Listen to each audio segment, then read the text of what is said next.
OKC fans, should you be rejoicing or shaking your head? That has yet to be seen. A lot of new additions for the squad this year. I think it's a great move.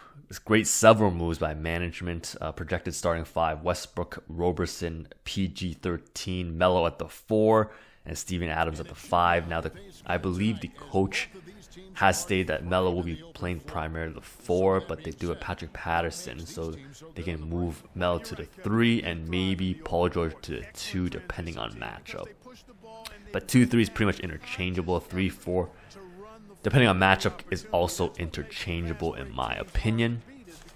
But let's talk about the newest additions and subtractions. Obviously, acquiring Paul George for pennies, acquiring Melo for pennies was a great move.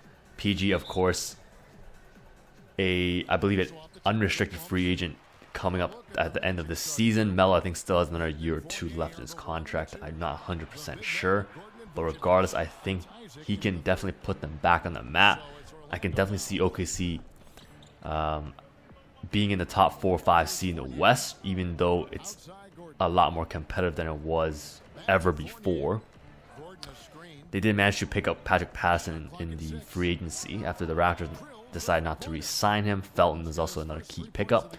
They did lose Oladipo, Sabonis to the Pacers when they acquired Paul George. They lost Taj Gibson. They lost Norris Cole. They also lost McDermott and Cantor, which I think was at best maybe like a Lamar Odom type of role, like a 6th man, like a 3rd big on the roster. I don't think he's going to be too valuable in today's NBA landscape when everyone's pretty much playing small and the 4s are there to stretch. Cantor will probably eat up some minutes at the 5 in New York. But playing with Porzingis will be interesting. So with the latest addition, they have their big 3 now in OKC. I'm not sure how exactly it's going to work. Roberson still can't really shoot 3s at this point. But I think as long as they can play an average or an above average team defense, I can see them being a 4th or 5th seed in the West. Just because Westbrook is so athletic, he can definitely recover from mistakes. PG-13 is a great wing defender. Melo is a decent post defender. He's not a great on-ball defender. Adams, of course, a rim protector. And Andre Roberson, they just gave him a really, really big contract extension. I expect him to lock things up. So with George and Roberson on the wings, it's definitely going to be a very difficult situation for the opposing team to score. I can see Patrick Patterson starting at the 4 during specific matchups when teams decide to play a bit more athletic, more of an athletic lineup. And then everybody else, Nick Collison is actually still in the squad at 36 years old. I think he's the only guy left from the Seattle Supersonics era.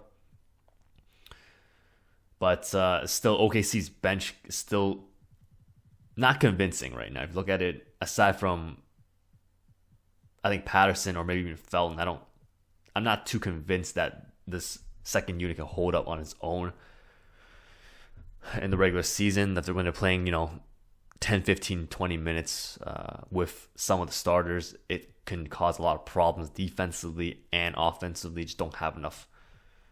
I think, in my opinion, they don't have enough firepower moving in against some of the elite teams of the West.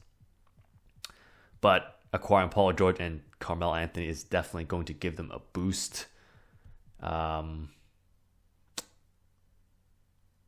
surprised Melo even has a 72 on-ball defense, but his post defense is, it's about the same, which is a bit surprising.